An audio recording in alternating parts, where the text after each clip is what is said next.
my main objective in life was always to write and to be able to stand against literary and songwriting masters, Yeah. right? But you get hijacked by these other people with pie in the sky dreams.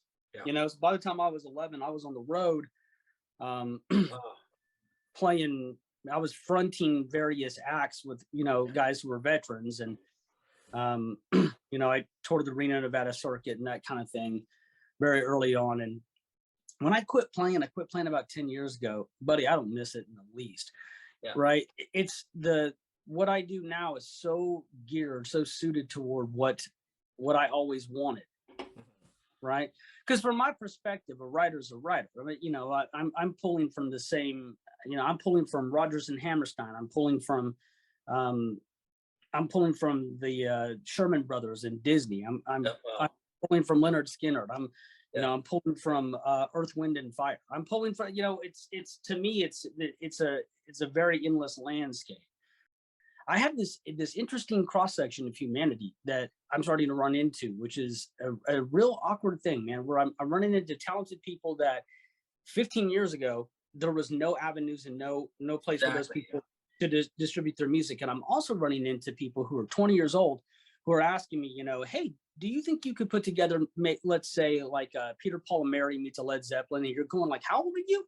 There's a weird intersection that's starting to happen. People, it is about specificity. People are starting to reach out that recognize, like, oh, so you have sort of a intimate knowledge of these various instrumentations and genres and arrangements, and so cool. Now I can add all these things together I wanted to add together. Now, mind you, normally all of that's terrible. I'll tell a client, I'll say, listen, I know you think you want all those things to be added together. Yeah. They could have added that stuff together, brother. There's a reason they didn't.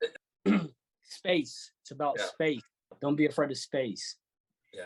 This little song I'm working on, it's before I learn not to clutter. Probably a good thing, because I'm better off if I've got the basic song to start from fresh now, because I'm just going to put in what I need.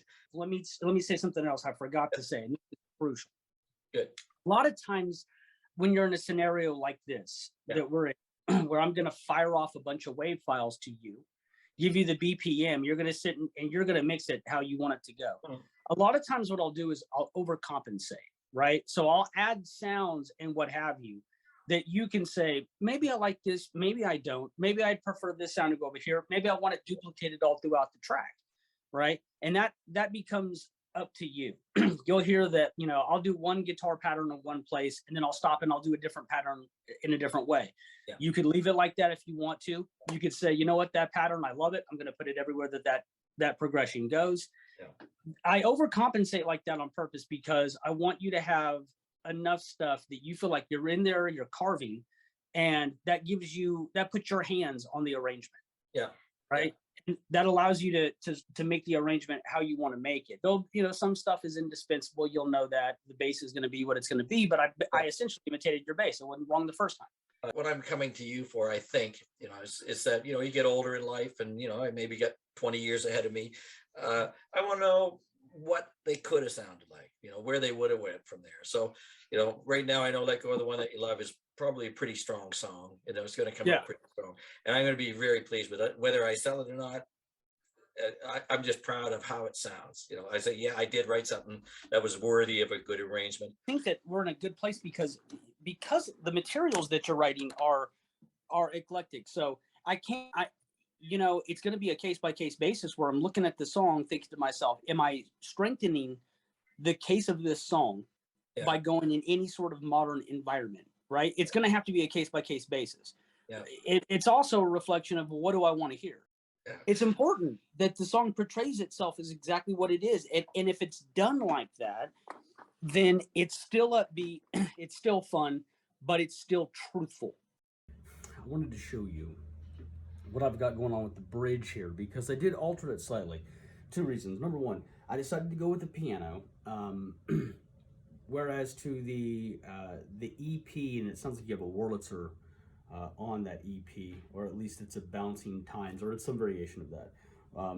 I love that sound, but that sound, as much as I'm prone to it, I do recognize that it instantaneously brings us to a very specific sound in the 80s that is oftentimes miscategorized as yacht rock, which is totally inaccurate and not fair because it shares far more resemblance with R&B, but people are prone to miscategorize it. So I thought let's just eliminate that. Let's put it on a piano. We're in no danger of piano ever going out of style, right? So I will do that. Then I'll sort of simplify some of the phrases because I know I have to have a bunch of instruments on top of it, right? So I don't want to make. I want to honor the movement that's there without overdoing the movement, so that I can make room for other things to kind of come in and out. Also, the song starts in the octave that it starts in, and then the piano will go to a lower octave than that. That's because we're going to have a female singer. So in this case, it's important to get out of that octave, right? Whereas to you, we're going to conflict with the high octave up here. So by moving it over to C, what happens is she's going to be singing here, which means the piano has to go over here, and that's going to sound like this. So you'll notice that this is very representative of what you played. But it does have some differences, and because the piano has its own nuances, right? So it lends itself to phrasing things just slightly different. Well, hello. Okay. Give or take some things, we are, for the most part, done. From the beginning.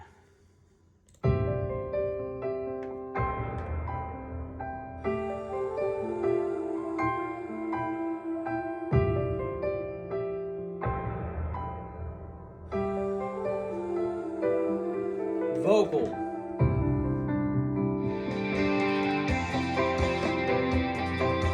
Strings.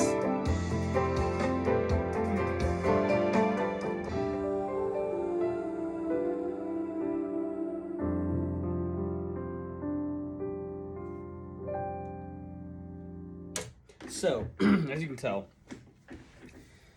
there's a level of modernity to it, most certainly, right?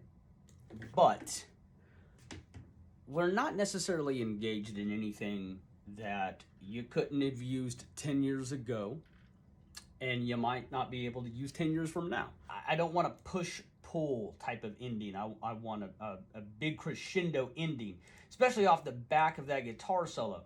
And I want to set you free, but my heart has a hold on me. To the top.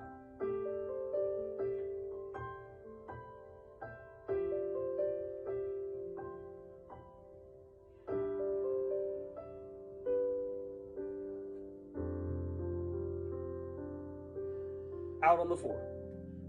There we go. So that's it, man. That arrangement is, it's strong. I'm happy with it. It's going to be an eruption with the right voice.